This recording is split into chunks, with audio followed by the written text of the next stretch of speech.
percorrer todo o esquema projetado, mas vamos tentar pelo menos pegar os itens mais importantes. E vai ficar de lado muitos argumentos, muita coisa fora.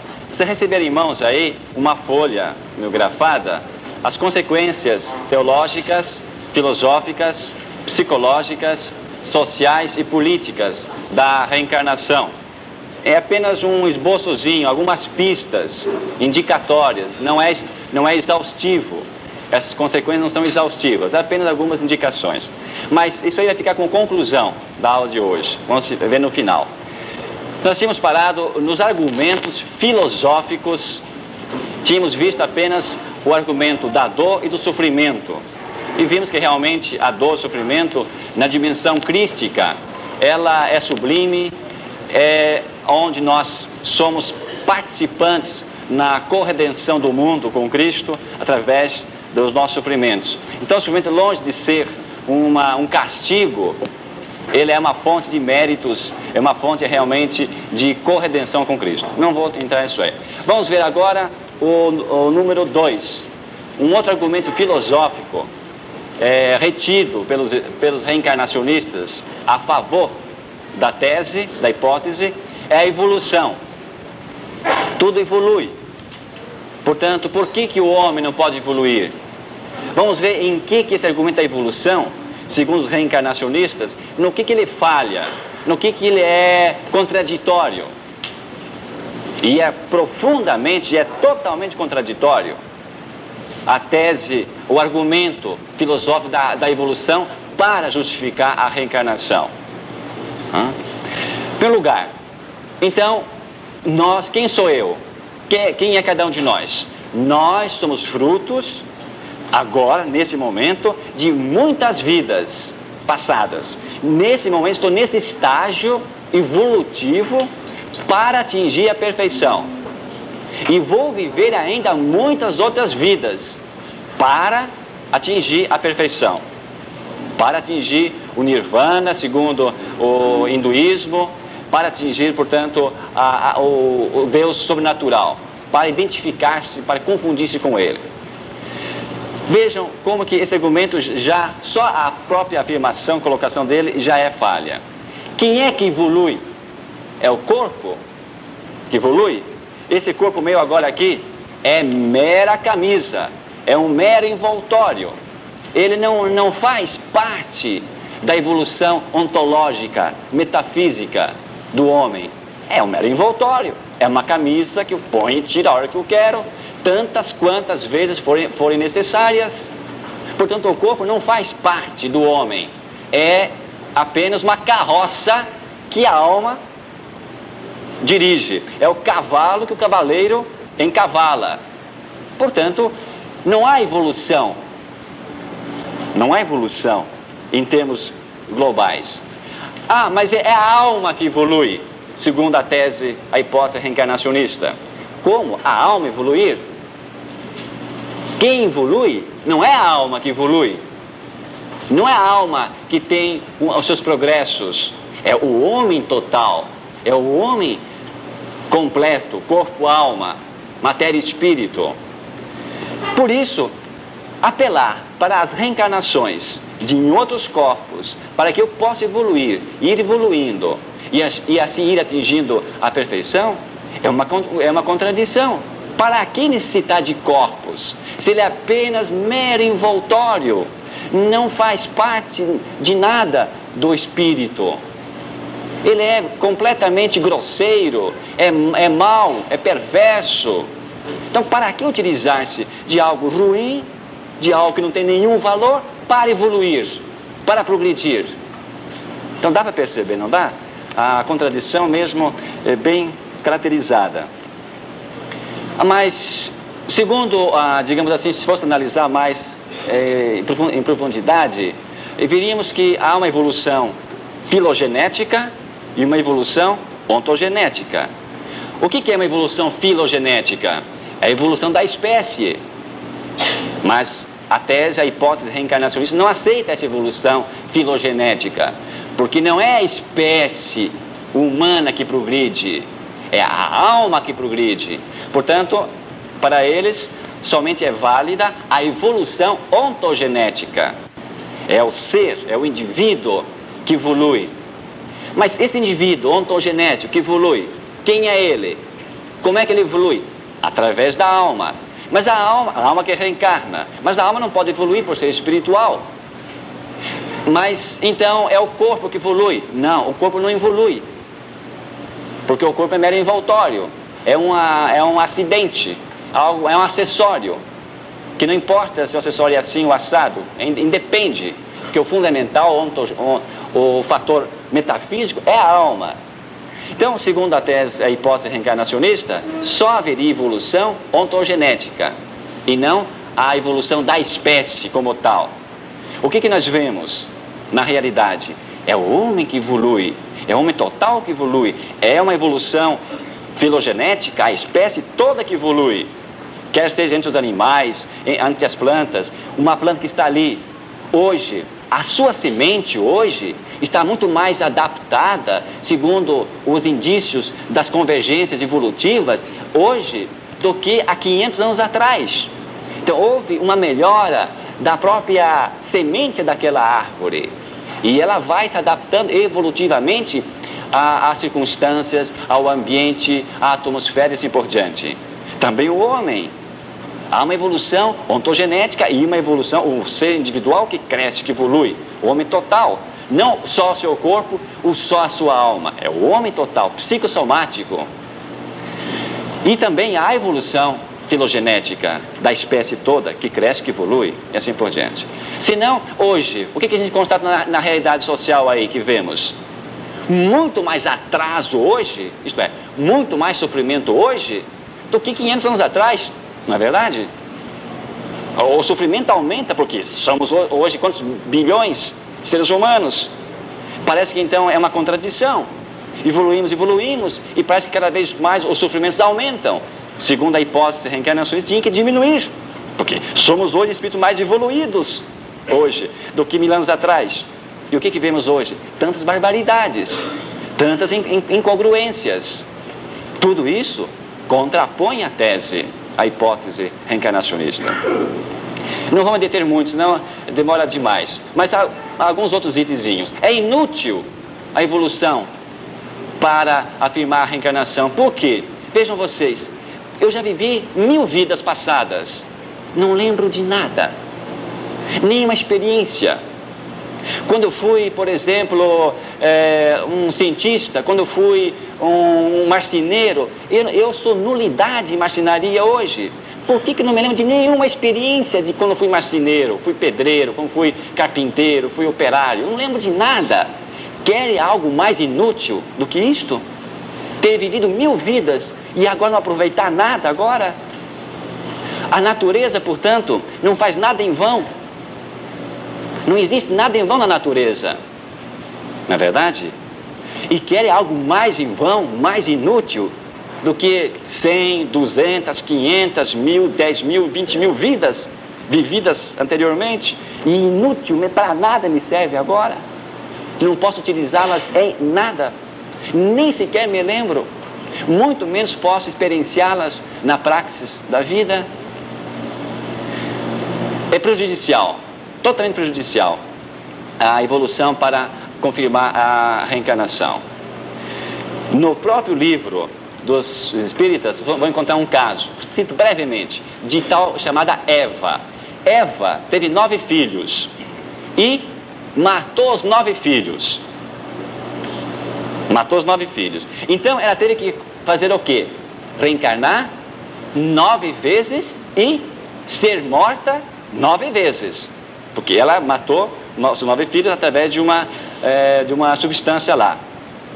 Pela lei do karma, ela tem que voltar e pagar os seus crimes nesta vida. Porque não há perdão. Ora, os que vão matá-la 9 vezes, por sua vez, terão que ser mortos sucessivamente. Porque cometeram um crime matando a Eva. E assim há uma progressão matemática indefinida. Isso é evolução? Então veja, é totalmente prejudicial. Totalmente. Também é um incentivo ao crime. Eu posso matar Se eu mato, eu volto, pago meu crime na próxima vida. Então é um incentivo a toda a maldade, não é um consolo. É indigna, é desumana, totalmente desumana. Entro numa porta, saio, entro e saio, entro num corpo, saio do corpo, entro em um corpo bom, depois entro num corpo ruim, entro uma pessoa inteligente, depois volto a ser um pária, sou um brahmane, depois volto a ser pária, sou pária, depois volto a ser brahmane. Entro e saio da casa a bel prazer, como dá na cabeça. Isso é humano? Isso é um consolo? É algo totalmente desumano. É contraditório voltar à reencarnação para evoluir, porque voltar a ser lixo, como? É voltar a ser um animal, ser então um pária, voltar a ser um pária, um miserável, um pobre coitado, voltar a reencarnar naquele pobre coitado, uma criança aleijada, para me purificar? Como?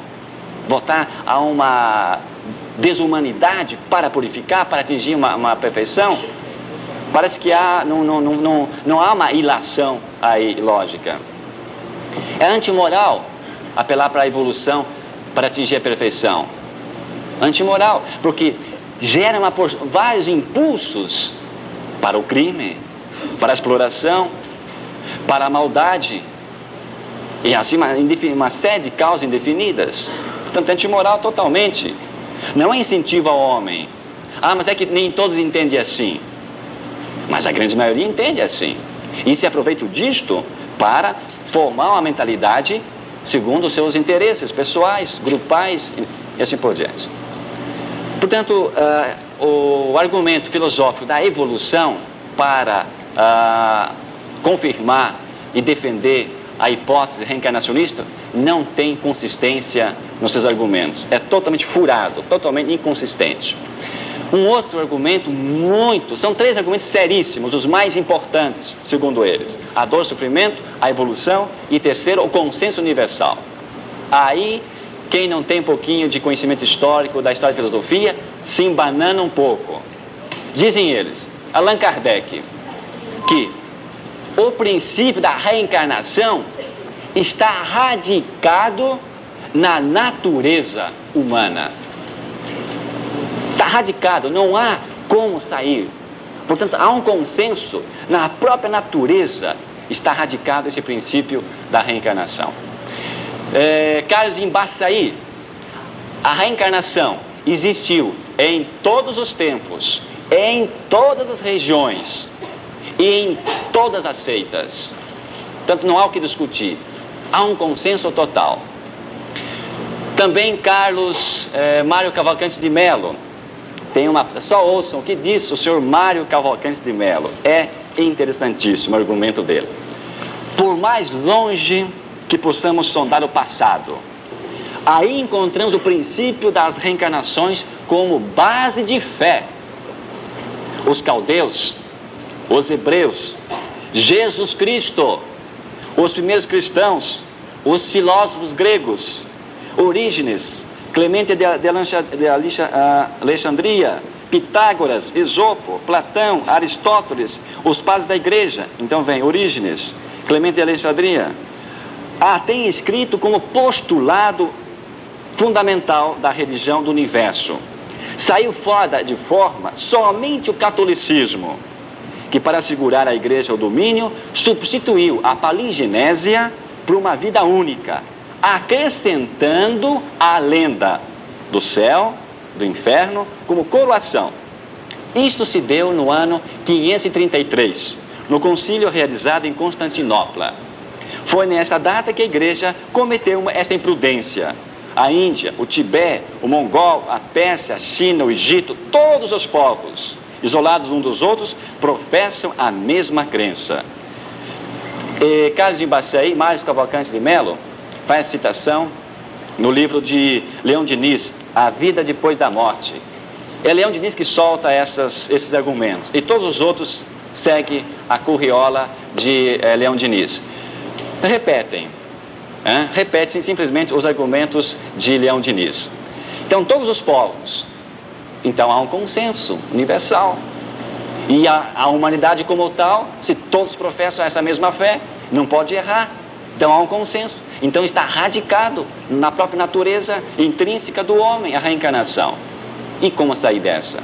Quais seriam os argumentos para desfazer esse castelo no ar? São vários, apenas alguns. Vamos analisar então a história, ver se todos os povos está radicado, em todas as regiões está radicado a fé na reencarnação. Na Índia, qual é o, digamos assim, o documento mais antigo que professa ou que está aí a ideia da reencarnação? No Rig Veda, no livro Rig Veda, os próprios reencarnacionistas, a Nibezan, por exemplo, reconhece que na obra Rig Veda não tem nada de reencarnação. A própria Nibezan reconhece isso. Depois, nos Upanishads, que seriam os últimos livros do Rig Veda, no século 6 a 7 antes de Cristo, Allan Kardec diz que desde os primórdios da humanidade, por mais longínquo que vamos lá no início, está radicado a ideia da reencarnação. Não é verdade. É improcedente essa afirmação. O documento mais antigo que se encontra alguma coisa que não é da reencarnação, é uma ideia diferente, da metempsicose. E a metempsicose inicialmente não era na ideia de hoje de reencarnação.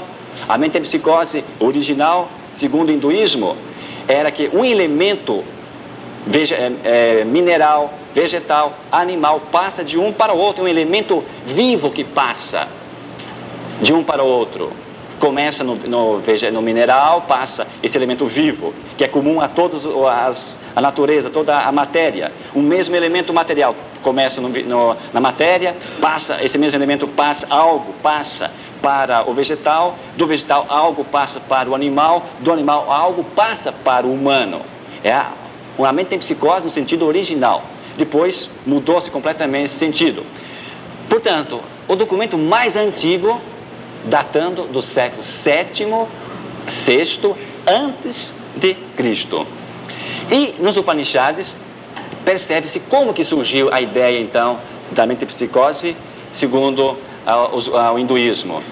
Dos Brahmanes, talvez por influência dos povos arianos.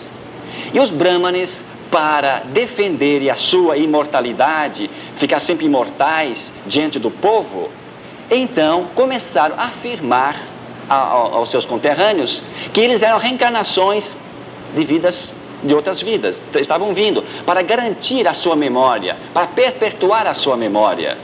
Então os Brahmanes que começaram a difundir esta ideia no século VI e VII antes de Cristo, portanto algo bem recente. Não está como Mário Cavalcante de Mello afirma que 58 mil anos antes de Cristo já estava radicado,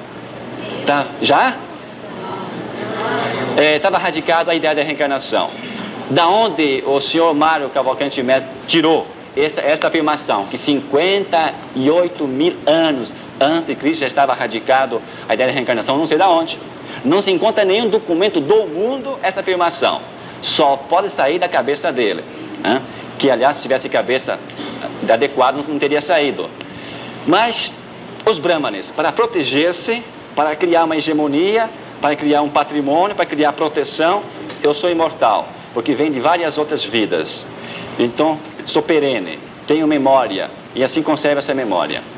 Oldenberg, que é um sério orientalista, ele diz que na Índia, o povo da Índia, nos seus primórdios, estava completamente alheio à ideia de reencarnação. Portanto, é um especialista, mas esses nossos irmãos aí não ouvem, não escutam e não refletem, porque só estão obcecados por uma ideia e tem que defendê-la a ferro e a fogo. Então, fazer chutes, afirmações indevidas, sem base histórica, sem estar alicerçado aqui ou acolá, não tem importância. O que importa é afirmar, é soltar a ideia, e ela tanto vai indo que vai pegando. Portanto, Oldenberg, um sério orientalista, nega completamente essas realidades. No budismo, aonde vamos ver no budismo, onde está radicado esse princípio nos mais primórdios da humanidade? Buda, 560 a 480 antes de Cristo. Antes de Cristo. Então teria a ideia da reencarnação. Isto é 58 mil anos antes de Cristo? Não, é bem mais perto de nós. É bem mais recente de nós. Então Buda foi o que desenvolveu essas ideias provindas da Índia. Desenvolveu dentro do budismo. Na China, foi introduzida na China a ideia da reencarnação, também provindo da Índia, no século IV depois de Cristo. Portanto, algo bem mais recente. Nada de primórdio da humanidade. Na Coreia, o Bonzo Choentao, no ano 372 depois de Cristo, é que levou as ideias reencarnacionistas para a Coreia. Não tem nada de remontar mais para trás. Os documentos estão aí para provar o contrário. No Japão também foi levado da Coreia para o Japão a ideia da reencarnação, e ele confundiu-se com o budismo. E assim podemos passar vários outros dados.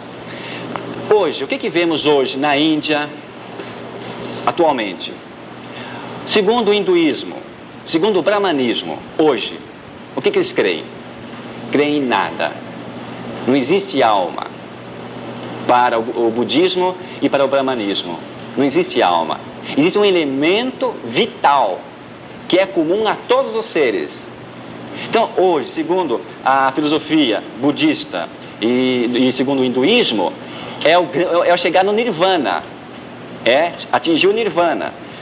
Mas então, como defender a reencarnação se eles não creem na alma? Se não existe alma que reencarna? Então, segundo o próprio budismo e hinduísmo, é uma negação à tese reencarnacionista. E não tem nada a ver com uma reencarnação. Não tem nada que reencarnar. Portanto, há um niilismo total. Hoje, na Índia, encontramos um niilismo total. Atingiu nada. Portanto, o niilismo. A Indira Gandhi chegou a proibir na Índia totalmente o ensinamento, a doutrinação reencarnacionista. Porque sabemos pela história o quê? Que o povo está passando fome. E eles não se alimentam da carne de gado, de vaca. Não se alimentam. Então Indira Gandhi proibiu por projeto de lei que a proibição total da ideia reencarnacionista hoje. E tem dois parapsicólogos hindus, que dizem o seguinte: Panikkar e Shahri, que são os dois, Panikkar e Shahri, totalmente contra Ian Stevenson, aquele parapsicólogo e psiquiatra inglês, americano, que escreveu 20 casos sugestivos de reencarnação, e já está pronto 100 casos sugestivos de reencarnação. Panikkar e Shahri, dois parapsicólogos hindus que rejeitam totalmente os casos por Stevenson pesquisado. Não aceitam como verossímeis. Eles dão uma explicação muito diferente de Ian Stevenson. Mas como Ian Stevenson nasceu numa família espírita, desenvolveu-se nesse ambiente, então há na sua mentalidade uma tendência natural para a reencarnação. Portanto, vemos aí que isso não procede. Teríamos ainda outros dados, outros argumentos. Teríamos ainda para ver a realização, número 4, do desejo de múltiplas experiências de vida.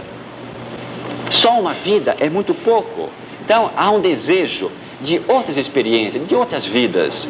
Então, mas isso, há uma resposta a este argumento. O que é? Qual seria o argumento que vocês dariam a esta colocação? Que há necessidade de outras vidas para atingir uma experiência mais madura. O que responder a esse argumento? O que vocês responderiam? Paternidade. Não. Chega um espírito e diz assim para vocês: olha, uma vida só é muito pouca. Precisa mais vidas para desenvolver-se. Sempre volta a estaca zero. O que mais? A abertura ao infinito. A abertura ao infinito. Há no coração do homem: inquieto está o meu coração, enquanto não repousar em ti. Então esta sede é uma sede de infinito. É uma sede transcendental. É uma sede da plenitude total do homem. É isso que está radicado na natureza humana. A sede do infinito, do Abba Pai, Abba Pater, É isso que está radicado no mais profundo da nossa natureza humana. E não é que uma vida é muito pouca. Sim, é muito pouca, mas nesta vida nós temos quantas chances, milhões, milhares de chances nós temos de mudar nesta vida. Quantos milhões de instantes nós não temos numa existência para mudar, para converter, para melhorar, para fazer outras opções de vida mais profundas, mais maduras, mais cheias de amor. Então, uma vida, é muito tempo para você ir fazendo uma opção fundamental por Deus, dia a dia, e refazendo essas opções fundamentais. Então, esse desejo de múltiplas vidas é um desejo mal aplicado, mal usado na realidade. Um outro argumento rápido que eles usam bastante para defender a reencarnação é as diversidades de circunstâncias. Ser durante uma vida um operário é muito pouco. Ser durante a vida todo um operário, não precisa voltar outras vidas para ser um engenheiro, ser um médico, ser um padre, ser uma freira. Ter diversas circunstâncias, diversificadas, variadas de vidas, para eu me evoluir. Vejam, é improcedente isto. E, novamente, então, nós temos muitos chamados na nossa consciência profunda de mudança radical, não é verdade? Um outro ponto, o mais, talvez, interessante, muito usado, frequentissimamente usado, e aí nós católicos nos embananamos. Porque não adianta dizer, padres, é bobagem, isso aí não tem consistência nenhuma, isso é falso. Há que explicar os fatos. Então, um dia chegou para mim uma espírita, a mais famosa espírita em Ponta Grossa, muito famosa, a família toda espírita. Chegou para mim um dia, depois de uma missa, ela ia na missa, o noivo era católico, ela ia na missa. E quando eu a vi na igreja, e o tema era ressurreição, então eu abordei a ressurreição e expliquei o que é a ressurreição e o que é a reencarnação. Ela levanta lá o braço, no meio da igreja. Padre Vanim, sabe por que eu creio na reencarnação? Mas por quê? O nome dela é Célia. Por que, Célia? Porque até hoje nenhum padre me explicou suficientemente a prova da ressurreição. E a reencarnação, para mim, foi muito mais objetivada, com fatos, com argumentos, do que a ressurreição. O dia que o Senhor me provar a ressurreição, eu mudo de ser espírita. Assim, tinha umas 400 pessoas na missa das 7 da noite, na catedral. Assim, então, está aceito o desafio. Está feito o desafio. Em público, eu assumo o desafio com você, e você traga todo o teu bandozinho. Traga os principais defensores e argumentadores, filósofos, para a gente então fazer um debate em grupo pequeno. E aconteceu o debate. Ficamos 2 dias, com intervalos para o almoço e à noite, discutindo a ressurreição. E em síntese, no final do segundo dia, a Célia então chegou a dizer assim, nunca ouvi isto, nunca ninguém me disse isto. E hoje ela é uma catequista e dá aula de religião, é uma das grandes catequistas em Ponta Grossa, na comunidade da catedral. Então, aqui, aleluia!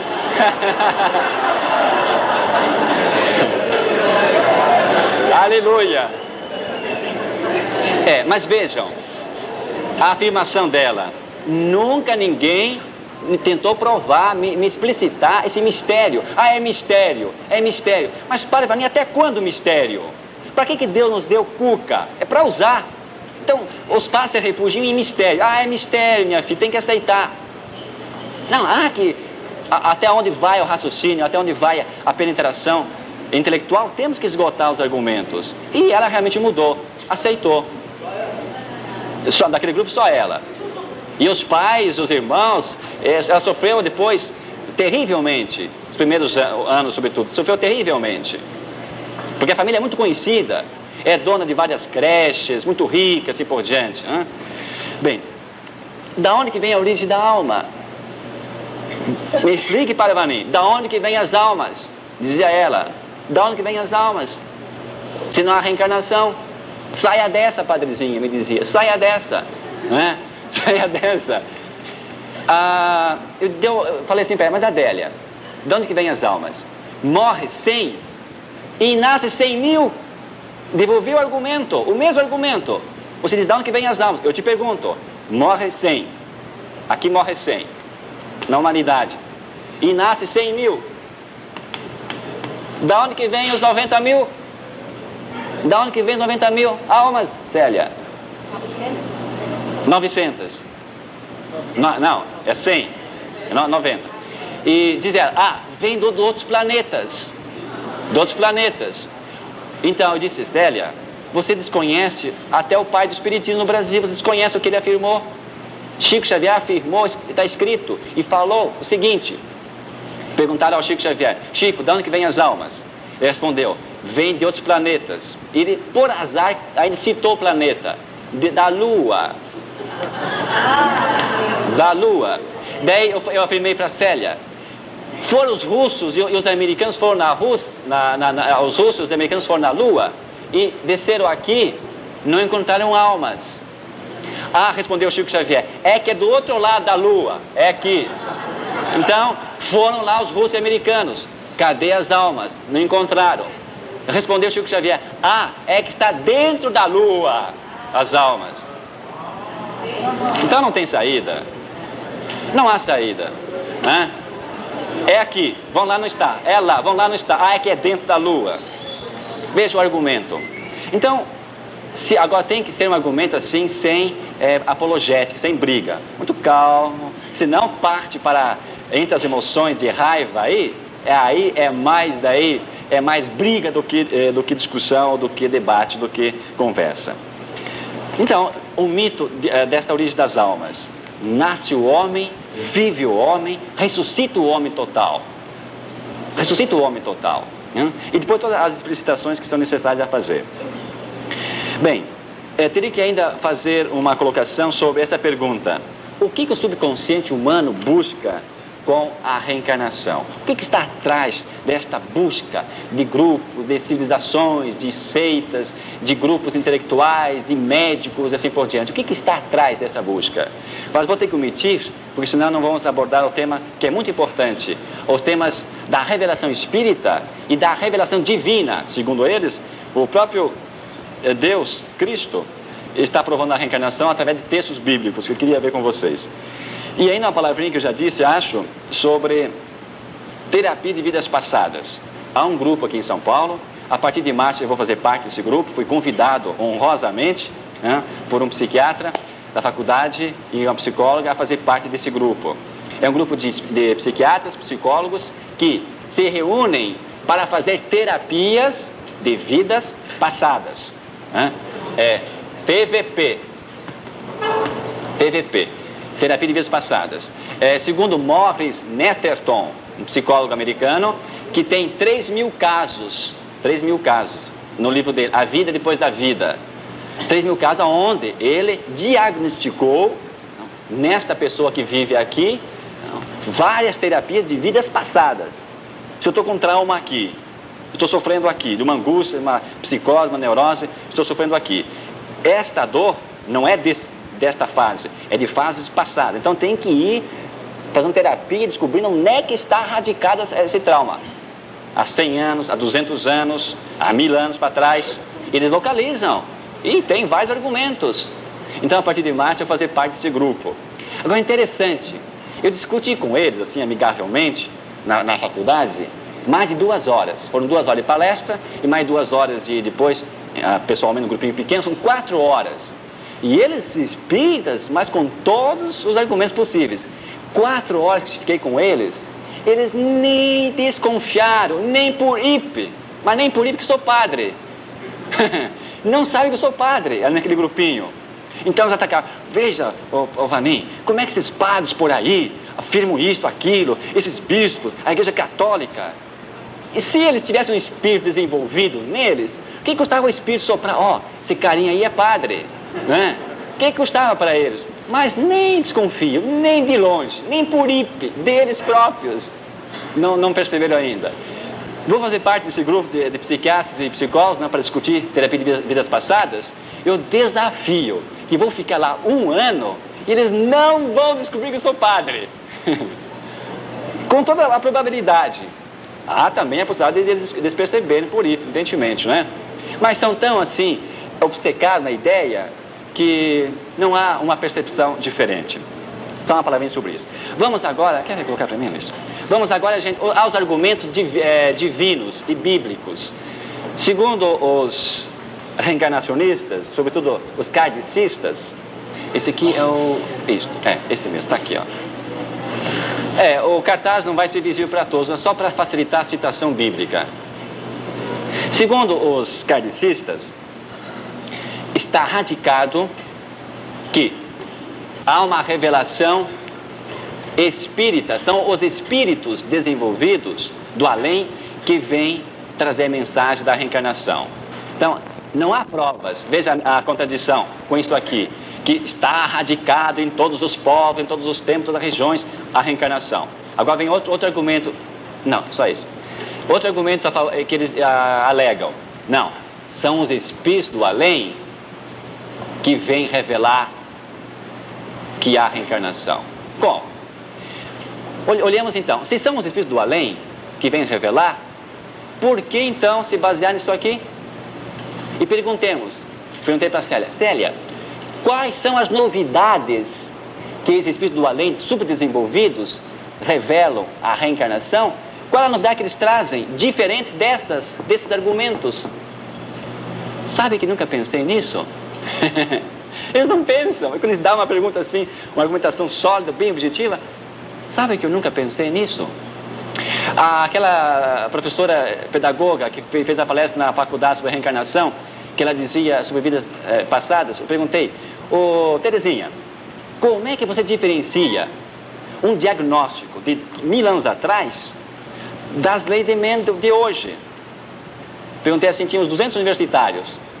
Ela parou, olhou para mim, sabe que eu não sei? Sabe que não sei diferenciar? Sabe que não sei responder essa sua pergunta?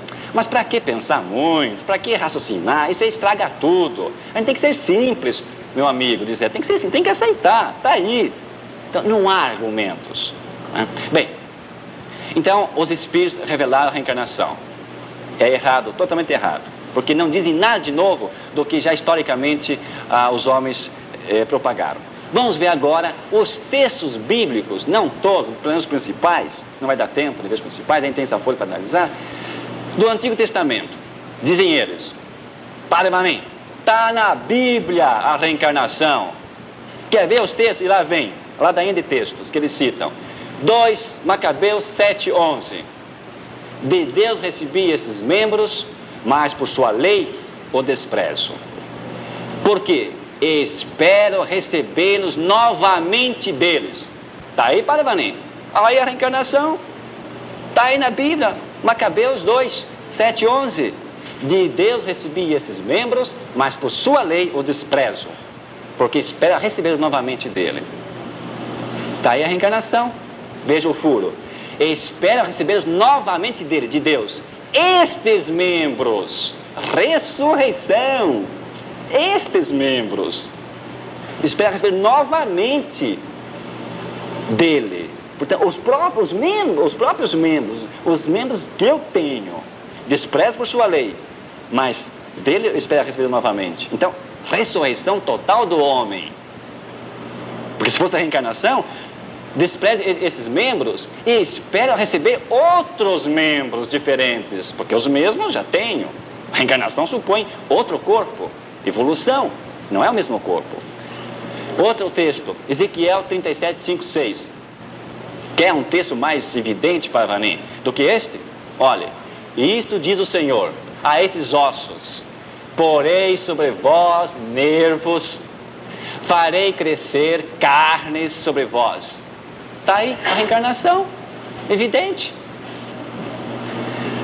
Então vejam, perceba onde que falha.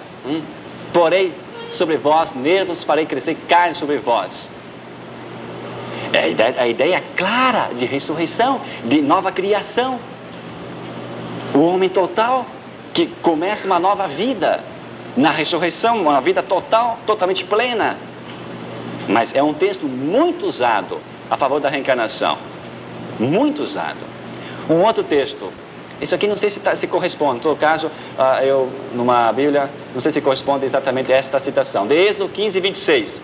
A dor é para curar os pecados. A dor é para curar os pecados. Então diz ele, está vendo? Se estou sofrendo, e a criança doente, que pecados que fez? Nenhum pecado. É inocente, é criança, não fez nenhum pecado. Logo, está pagando pecados, agora está sofrendo de reencarnações passadas, vidas passadas. Está pagando agora. Evidente. A dor é para curar pecados, está na Bíblia. E que mal, que pecado fez a criança? Sabedoria 3:6. Experimentou-os como ouro no crisol. É um argumento que eles usam para defender a reencarnação. Experimentar implica novos corpos, né? Experiências, novos corpos, novas vidas. Experimentou-os como ouro no crisol. Portanto, supõe nova sucessão de vidas, outras existências, assim por diante. Salmo 90. Senhor, Tu tens sido nosso refúgio de geração em geração. Mais evidente que isso, água. Mais espesso chocolate, como diz os caras.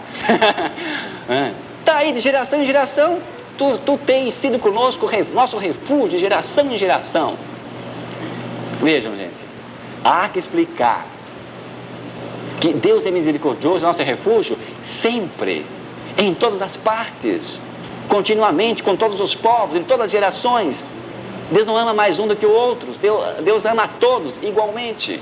Não pode amar mais um do que outros. É totalmente outro enfoque que tem que se dar. Gênesis 25, 17. Entregou sua alma e foi unir-se aos seus. Está aí a reencarnação. Está aí a palavra reencarnação. Entregou a sua alma e foi unir-se aos seus. Pega o mesmo argumento deles e contrapõe. Foi unir-se aos seus. Portanto, se ele foi unir-se aos seus familiares, seus irmãos, seus pais, família, foi unir-se aos seus lá, não voltando aqui. Portanto, a vida eterna, a vida de paraíso, a felicidade plena, foi unir-se aos seus. Porque segundo a tese reencarnacionista, teria que voltar aos seus, retornando, não aos seus lá, que estão lá ainda, não voltaram ainda, não se reencarnaram ainda. Sabedoria 8, 19, 20. Esse texto, então, é checkmate, segundo eles. Coube-me em sorte uma alma boa, ou antes, sendo bom, tem um corpo intacto. Está aí a palavra da reencarnação. Coube-me em sorte uma alma boa, ou antes, sendo bom, recebi um corpo perfeito, um corpo intacto. Coube-me uma boa agora. Sendo eu bom agora. Não antes. Agora, sendo eu bom, coube-me uma alma intacta. E assim, só para vocês depois poderão também, tem outros argumentos que podem se tirar daí. Deuteronômio 5:9 e o correspondente Números 15:33. Os filhos redimem os pecados dos pais e castigam a iniquidade. Os filhos redimem os pecados dos pais. Castigo a iniquidade dos pais com os filhos na 3ª e 4ª geração, e uso de misericórdia até a 10ª geração. Está aí, padre. Castigo a iniquidade dos pais com os filhos até a 3ª e 4ª geração. Os pais e os filhos. Então vejamos que contradição que eles caem, mas que não percebem. E quando percebem, ficam assim meio atônitos, ficam sem resposta. Castigo, então, o pai, aqui está o filho. A mãe, aqui está o filho. Castigo, então, o pecado do pai e da mãe nos filhos, até a 3ª. 1, 2, 3 gerações. Aqui está a 1ª geração. O filho está vivendo simultaneamente com a mãe. Como é que o filho vai ser a reencarnação da mãe se a mãe está vivendo? Se vive a mãe e vive o filho? Como é que vai ser castigo? Vai ser esse castigo, esse filho, se a mãe está viva aqui? Se o pai está vivo aqui, é um absurdo um filho ser a reencarnação da mãe, própria mãe que lhe deu a vida. Até a 3ª geração. Portanto, vejo como é falho, é absurdo, é realmente esse argumento, e há que explicitá-lo bem melhor do que estou fazendo agora, rapidamente. Vamos ver agora o Novo Testamento, que é o prato cheio. Põe em cima. O prato cheio é o Novo Testamento. Tem a patrística ainda, mas não vai dar tempo. Novo Testamento. O texto, os mais usados, não todos, porque não dá tempo a todos. João novo, pode especificar ainda. Quem não renascer de novo, não entrará no reino dos céus. Tem que apertar um pouquinho mais. O que você responderia? Quem não renascer de novo, não entra no reino dos céus. Renascer, está claro? Hein? Batismo. Ok. Mas diz São Paulo, e nós renasceremos pelo sacramento da regeneração. Diz eles, está aí, padre. Regeneração e reencarnação é a mesma coisa. Renascer e reencarnar são duas coisas diferentes. Exato. O que mais? Qual é o argumento mais forte? Renascer. Continuando o próprio texto. Hein? Não, tem um textozinho antes dessa ainda. O que perguntou Nicodemos? Oi? Exatamente. Se Nicodemos, se os judeus fossem reencarnacionistas, por que Nicodemos iria perguntar? Mas Cristo, eu já velho, como é que eu posso, Cristo, barbudo, velho, voltar para o seio da minha mãe? Mas eles não continuam o texto, só param aí. Param aqui no texto. Param aqui, não vão à frente. O próprio texto, na sua continuidade, responde à interrogação. Mas como posso eu, sendo velho, voltar ao seio da minha mãe? Não há. Se Nicodemos fosse reencarnacionista, nem iria perguntar, tranquilamente entender. Ah, sim, tá ok. Então eu vou voltar no outro corpo, mais tarde. Mas como? Ele então entendeu direitinho que não era no sentido reencarnacionista. E depois, continuando esse texto ainda, o que mais que teria aí? Isso que vocês já disseram, se não renascesse pela água e pelo Espírito. Depois Cristo vai dizer mais à frente no texto, no versículo 15. Assim, o Filho do Homem terá que ser levado para que todos aqueles que creem nele tenham a vida eterna. Portanto, assim, Cristo explicitamente deixou claro, tem a vida eterna e não reencarnações. O texto diz, no grego, anoitem. Anoitem não é nascer debaixo do ventre, do útero materno. Anoitem, de cima do Espírito de Deus, renascer. E assim por diante. Outro texto também, Mateus 7,2. Na medida que medireis, sereis medidos. Esse texto é muito usado. Na medida que medireis, sereis medidos. Portanto, vocês medem, são assim nessa vida, na mesma medida que vocês mediram aqui, vocês vão ser medidos na outra reencarnação. Vão receber. Não é nesse sentido que se fala. Se eu usei de misericórdia nessa vida, se eu usei de amor, de justiça, de bondade, eu vou adentrar a esta realidade que eu construí. Usei de misericórdia, vou ser planificado com a misericórdia. Usei de justiça, vou ser medido com uma plenitude de justiça. Usei de bondade, usei de uma medida de bondade grande, vou ser planificado com a bondade que vivi. E assim por diante. O João 9,2. E o cego de nascença? Dizem os reencarnacionistas. Os próprios discípulos eram reencarnacionistas e os judeus também. Por que eles perguntaram? Foi ele que pecou ou seus pais? Que eram os pais que tinham pecado, os apóstolos e discípulos entendiam. Mas os cegos de nascença não entenderam e perguntaram.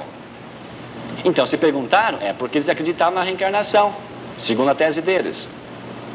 O que você responderia a esta afirmação, esse argumento? Os pais estavam vivos. Os pais estavam vivos. Mas o filho é cego. O filho é cego. Se é cego, se está sofrendo a cegueira, a dor, castigo do pecado. Portanto, pecado, não fez pecado, nasceu cego, não fez pecado. Então não pecou ele. Por isso a pergunta, pecou ele ou pecou os seus pais? Então, os reencarnacionistas. Então pecou em vidas passadas. O que responder? Oi? Ninguém pecou. O próprio Cristo respondeu no próprio texto. Nem ele. Mas os reencarnacionistas não leem o texto completo, só extraem aquilo que lhes interessa. O próprio texto refuta: nem ele nem seus pais pecaram, para que se manifeste a glória de Deus e por diante. Vejam, mas por que essa pergunta dos discípulos? Por que os discípulos perguntaram? Os discípulos perguntaram tantas coisas. Eram pessoas simples, os discípulos, apóstolos. Eram simples. Perguntaram tantas coisas. Cristo, como é que vai ser no céu? Quem que vai casar com quem? Perguntas de pessoas simples. Por isso que eles fizeram essa pergunta. Se foi ele ou seus pais que pecaram. Assim por diante. Outro texto, muito famoso esse aqui. João Batista, reencarnação de Elias. Esse aqui, então, não tem saída, segundo eles. Saia desta. Está aí. Lucas 1,17. Irá diante dele com o espírito e o poder de Elias, para reconduzir os corações dos povos. Irá diante dele com o espírito. Está aí, espírito. E o poder de Elias. O que você responderia a esta indagação? O que queria responder? Com as ideias? Espírito não é alma. Missão espiritual? Dimensão espiritual. O que mais? O que mais? Vejam. Irá na coragem de Elias, nas virtudes de Elias, na doação de Elias, na fortaleza de Elias. Mas confunde alho com bugalho, tudo a mesma coisa. Há uma confusão aí. Esse mesmo texto tem uma citação para entender este. Mateus 11,14. Elias já veio. Elias já veio, disse o Cristo. Elias já veio. Está aí, é João Batista. Já veio. João Batista é Elias. Até o Cristo afirmou isto. 2 Reis 2,9. Elias respondeu. Naquele diálogo entre Elias e Eliseu. Eliseu respondeu: faz que eu tenha uma dupla porção do teu espírito. Faz que eu tenha uma dupla. Rezou, implorou Eliseu a Elias. Faz, Elias, vendo Elias não subir ao céu, faz, pai Elias, que eu tenha uma dupla porção do teu espírito. Está na cara aí, Paramarim. Saia dessa dupla porção do teu espírito. Portanto, 2 espíritos tem o Eliseu. E o dele foi para onde? E o espírito de Eliseu foi para onde? Se ele pegou mais 2, então tem 3 porções. A dele, o espírito dele, e mais 2 porções que pegou de Elias. Então tem 3 porções. Vejam, então, João Batista veio na coragem, no modo de ser, na sua vida, na missão, na fortaleza de Elias. Não é verdade? E não uma reencarnação com Elias. Depois, quem fosse ver no deserto um profeta, mais que um profeta. Portanto, está aí, segundo a evolução, João Batista é mais que profeta. Segundo a evolução, ele é mais perfeito, porque foi Elias, agora é João Batista, mais aperfeiçoado, mais que profeta. Portanto, a evolução da reencarnação atingiu, ficou melhor, ficou mais aperfeiçoado, podiam dizer eles. Mas era simplesmente profeta. Elias era simplesmente profeta, e João Batista era mais que profeta, evolução. Portanto, reencarnação de Elias. Não, João Batista é ele, recebeu um elogio de Cristo pela sua dedicação, pela sua vida, pela sua coragem, e assim por diante. Vamos pegar Elias, reencarnação de Batista no batismo. Vamos ver esse episódio aí. Então, está lá João Batista no batismo. E está batizando Jesus. Batista batiza Jesus. Bom, então, é Elias que batiza Jesus, porque João Batista é Elias, no batismo. E no Tabor, depois, quem que vai aparecer? Elias. Mas então Elias voltou, deu uma marcha ré. Estava no batismo, é Elias. Depois, deixou de ser Elias, agora deixou de ser Batista, agora sou Elias, apareço no Tabor. Notem a contradição. Deixou de ser Batista para ser Elias, deu uma marcha ré, voltou Não progrediu no Tabor. Apareceu Elias e Moisés. Tinha que aparecer quem? João Batista, não Elias. Então deu uma marcha ré. Mas não, é que João Batista era uma alucinação. João Batista é uma alucinação que houve, não é uma realidade. Então perguntem, quem que mataram, a quem que degolaram? A ninguém? O Zé Ninguém? É alucinação, a alucinação não se degola. Aqui, o máximo pode fazer dar um susto da gente, ou ter um papinho com ele, com alucinação, tudo bem, tudo legal, sou corintiano, não sou, né? Mas degolaram João Batista, é um fato real, está aí, histórico. Foi degolado, foi trazido a sua cabeça na bandeja. É que mataram a alucinação. Vejam, é uma contradição total. Portanto, quem é você? És Elias? Respondeu Batista, não sou Elias. Veja como é que os espíritos, as reencarnações saem pela tangente. És Elias? O que eles entendem? Responder, não sou. Dizem eles, teria dito, é você Hélios? É você Hélios? Claro, não sou Hélios, não sou Sol. Não sou, evidente que não sou Sol, não sou Hélios. Mas pegar em Batista, um homem objetivo, um homem radical, fazer em Batista, colocar na sua boca, jogo de palavras, Hélios, Elias, Hélios, jogo de palavras, é impossível em Batista. Falando grego, um homem que vivia no deserto, não falava o grego, algumas comunidades falavam a koiné, mas o Batista que vivia lá no deserto. Esse jogo de palavras é indubitável botar em Batista esse jogo de palavras. O próprio texto depois refuta essa argumentação. Por que então batizas se não és o Cristo, se não és Elias? Vejam, então, muitos textos assim que poderiam ver. Depois também, Cristo e Elias. Quem dizem os homens que sou eu? Uns dizem que é João Batista, outros dizem que é Elias. Mas Elias, segundo a tradição judaica, não teria morrido. Então, se Elias voltou em Cristo, seria a primeira vez, e não reencarnação. Quem diz o nome que eu sou? Outros dizem que você é João Batista. Como? João Batista e Cristo são contemporâneos. São contemporâneos. Vivem muitos anos antes, juntos. Portanto, não pode ser uma encarnação, Cristo sendo o Batista. Eles vivem juntos. Portanto, alguns não sabiam que o Batista tinha sido morto. Portanto, pensavam, esse homem que está aí é muito parecido ao Batista, a sua pregação, a sua proposta de vida, assemelha-se ao Batista. Portanto, é o Batista. Diz o Espírito. Está aí uma prova, mais um argumento a favor da reencarnação. E assim por diante. João 8, 57, 58. Todavia não tem 50 anos e viste Abraão. Claro, viveu outras reencarnações passadas, por isso, antes de Abraão existir, eu sou. Eu sou. Vejam, tantos outros textos, também tem outras passagens aqui dos padres da igreja.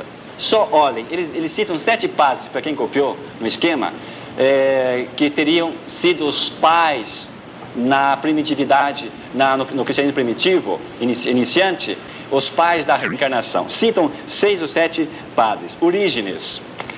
Veja o que diz Orígenes contra a tal de Basílides.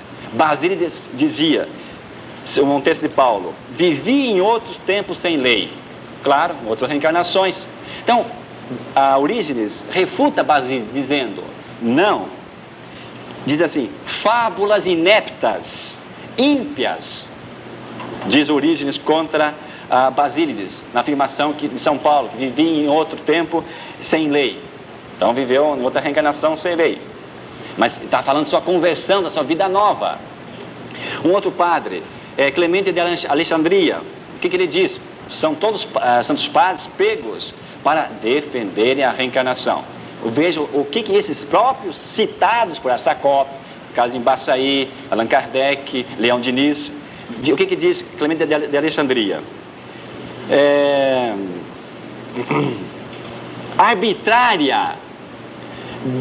Totalmente arbitrária esta colocação da reencarnação. Tertuliano diz, irreconciliável com a doutrina da ressurreição da carne. Nem os hereges, diz Tertuliano, nem os hereges a defendiam, pois faz aos homens como bestas. Uma citação clara de Tertuliano. São Gregório de Nisa, fábulas, doutrina absurda, indigna a doutrina que ofende ao gênero humano. São Jerônimo, Santo Agostinho, segundo Allan Kardec, Santo Agostinho foi um dos maiores divulgadores do Espiritismo. Está nos livros, é só ler, está aí. Santo Agostinho, os maiores corifeus do Espiritismo. Justamente Santo Agostinho, o doutor da graça. Para que a graça santificante? Para que então toda a graça? Se há uma perfeição por méritos pessoais, eu que conquisto a salvação, por meus méritos. E assim por diante, né? Outros também, os santos padres são citados. Santo Agostinho ridiculariza Platão, Porfírio, Plotino. São Clemente também é citado como reencarnacionistas. Vamos ver agora, nessa folha que está em mãos aí, rapidamente, as consequências teológicas da reencarnação. Vejam, depois terão que aprofundar individualmente. Primeira a consequência de quem crê na reencarnação. A reencarnação é uma negação do mistério pascal de Cristo. É uma negação total dos mistérios pascais de Cristo. Vida, paixão, morte e ressurreição. Nem o sangue de um Deus é capaz de apagar os pecados de um homem. Frase textual. Ninguém perdoa ninguém, nem o sangue de um Deus. Portanto, negação total do mistério pascal de Cristo. Negação dos sacramentos. Para que sacramentos? Se eu conquisto a minha perfeição por os meus méritos, por minhas reencarnações, por 1.000, 10.000, 20.000 reencarnações, para que sacramentos? É inútil. Negação da filiação divina de Cristo. Quem foi Cristo? Um grande médium, um espírito bem desenvolvido, segundo eles. Portanto, negação da filiação divina. Mas é que nós não negamos isto.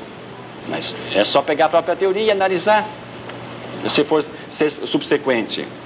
Negação da corresponsabilidade do gênero humano no sofrimento com Cristo.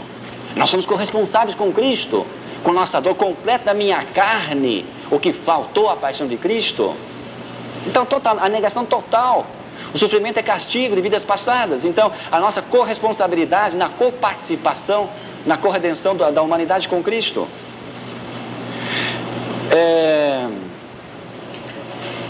Negação das virtudes cristãs. As virtudes cristãs ficam todas por terra. Para que ser bom, generoso? Para que ser virtuoso? Se ser bom eu sofro, se eu sofro com alguém, se eu sofro eu estou pagando, então cai por terra as virtudes, os méritos das virtudes. Ser bom é inútil. Espírito grosseiro, espírito subdesenvolvido, quem sofre. E são os bons que querem compartilhar. São aqueles que têm uma consciência mais ampla, que sofrem com a realidade externa. Os acomodados, tranquilos, não sentem nada, não sofrem. Não se incomodam com ninguém. Não olha a um palmo do nariz, não pode sofrer. Então, espíritos desenvolvidos. Foi por terra baixa todas as virtudes cristãs. E para que rezar? Então, a própria preces dos espíritos é uma negação à própria teoria espírita. Para que rezar? Se eu atinjo a perfeição através de muitas reencarnações. É inútil rezar. Não tem valor rezar. Leva ao panteísmo. Totalmente, né? Dá para entender claramente. E é uma grande teomania. Uma mania de querer ser Deus. Uma mania de grandeza. Complexo de superioridade, assim por diante. Uma grande teomania. Mania de querer ser Deus agora. Saber tudo. Consequências filosóficas. Leva ao determinismo. Leva ao fatalismo. Fez o mal? Tem que pagar. Não tem escapatória. Não há perdão. Que consolo, hein? Que consolo. Que consolo para as mães que veem um filho morrer embaixo de um caminhão esmagado, hein? Está sofrendo? Vai voltar em outras vidas. Que consolo. Falso conceito de justiça, que já foi visto. Gera mentalidade mágica. Negação do ser como pessoa. Quem sou eu? Eu sou uma carcaça ambulante. que vem um espírito e se acavalou em mim, então meu corpo é um cavalo da alma, a alma se acavalou em mim. Então, quem é a pessoa humana? Totalmente uma despersonalização do ser humano. Leva totalmente uma filosofia individualista, individualismo. O importante é eu, por meus méritos, por meus esforços, atingir a perfeição. Círculo vicioso, totalmente círculo vicioso, vai e volta, vem e vai, tantas quantas vezes. Negação da liberdade humana. O homem não é livre para optar, para escolher, está determinado a ter que sofrer. Onde é que está a escolha? Contra a história que afirma as diferenças, tudo igual no início da humanidade. É uma negação científica contra toda a ciência que afirma que os primeiros homens sofreram, que havia diferenças, que as diferenças é uma realidade da vida, assim por diante. É indigna e desumana. Consequências psicológicas. Leva à apatia ou à violência. Apatia. Eu vou reencarnar? Então, apatia. Vejo a Índia, um povo bastante apático, que totalmente a chegar ao ponto de Indira Gandhi proibir a reencarnação para ver se desperta um pouco aquele povo da apatia total. Ou a violência. Ou então vou matar, vou voltar, eu mato hoje, amanhã eu volto em outras existências. Complexo inferioridade e superioridade. Desconhecimento das funções psíquicas e neurológicas. Incentivo ao suicídio. Desânimo, medo, pavor, insegurança, desespero. E assim por. Manipulação da pessoa. Consequências sociais. Uma alienação total. Leva à idiotice total. Alienação total. O pobre tem que continuar pobre. O pária tem que continuar pária. O brahmane continua brahmane. O pobre que se lasque. Tem que pagar. Subjugação aos poderosos. Pois esses são espíritos desenvolvidos. Os poderosos são espíritos desenvolvidos. Então os pobres têm que continuar subjugados aos poderosos. Veja a alienação que causa. Não libertação do sistema estrutural vigente ao status quo total. Não leva, não é um incentivo a uma nova sociedade. Para que lutar? Para que ficar aí lutando para um mundo novo? Se eu tenho que pagar, estou pagando meus pecados. Portanto, leva ao status quo total. Para que um mundo novo? Para que uma nova sociedade? Alienação. Justificação inverossímil e simplória das desigualdades sociais. É um descompromisso total, uma inverossemelhança total, é uma simplicidade completa. Desconhecimento das causas, influências do meio ambiente, da genética, das leis de Mendel, das leis da hereditariedade e assim por diante. É um impulso a explorar mais e mais, porque terei outras existências. Então, quanto mais eu ter, quanto mais eu possuir, quanto mais eu sou feliz, mais eu vou ser feliz na próxima reencarnação. Quanto mais exploro, tanto mais sou feliz, tenho mais, vou ser mais feliz na próxima reencarnação ainda. E coitados que estão lá embaixo, estão pagando, tem que continuar pagando. Para que mudar esse status quo aí? Não precisa. E impulso a explorar mais e mais, já disse, né? E consequências políticas.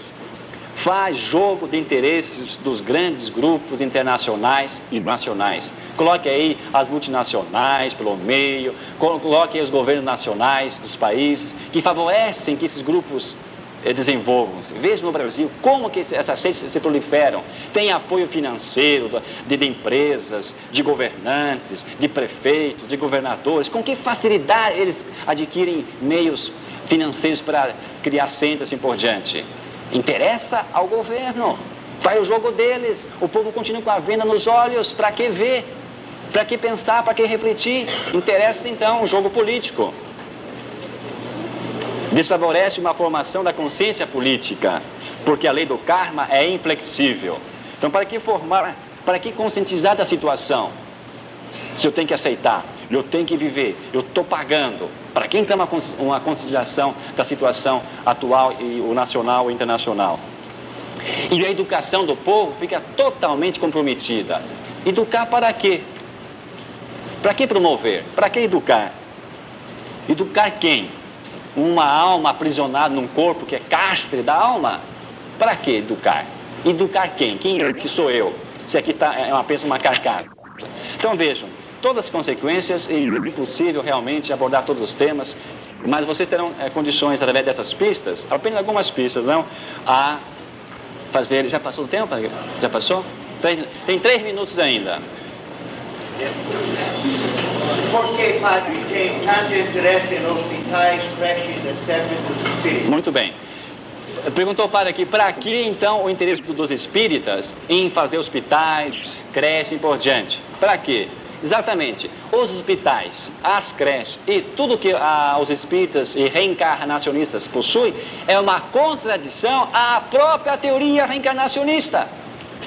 É uma negação à própria tese deles. Para que hospital? Se os que estão sofrendo têm que pagar. Vejam a contradição. Você ia comentar o que está atrás da reencarnação.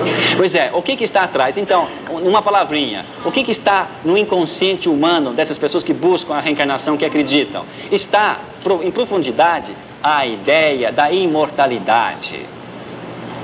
No ser humano está radicado. Nós queremos ser imortais, somos imortais. É isto que está radicado no psiquismo ou no inconsciente humano.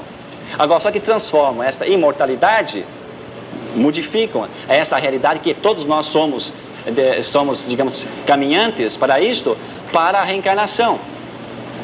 E tantas outras causas. É uma resposta. O que está nessa busca? O aconchego afetivo. O que morreu vai voltar na minha família, nos vizinhos, nos parentes, nos amigos. Então, é uma aquisição. A psicologia subjetiva explicaria isto. Um desejo de afetividade, questões emocionais. Ele morreu, mas ele volta aqui perto da gente, quem sabe no outro irmão, no outro próximo filho. Então, a próprio grupo. Então, um aconchego afetivo que está por aí. Alguma outra pergunta? Em 1 minuto ainda. 2. Pois não.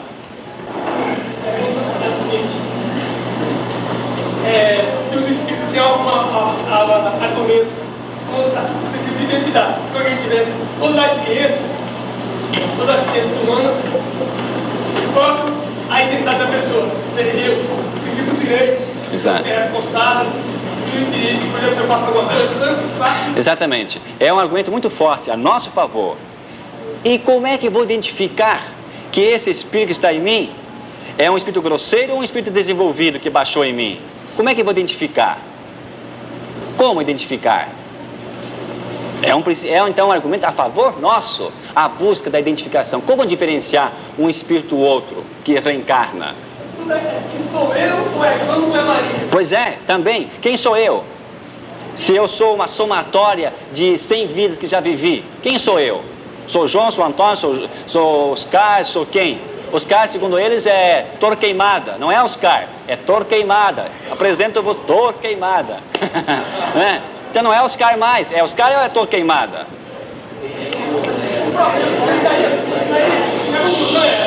A conclusão é, o Pablo de hoje, de ter tanto respeito pela pessoa humana, igual a minha pessoa, exato. Se fosse outras pessoas, não faz muito respeito. É desumana, é inútil, assim por diante. Pois não.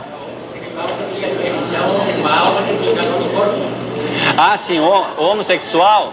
O homossexual seria uma alma que se enganou de corpo. Também, pode ser. Errou de corpo. Atenção, 1 minutinho.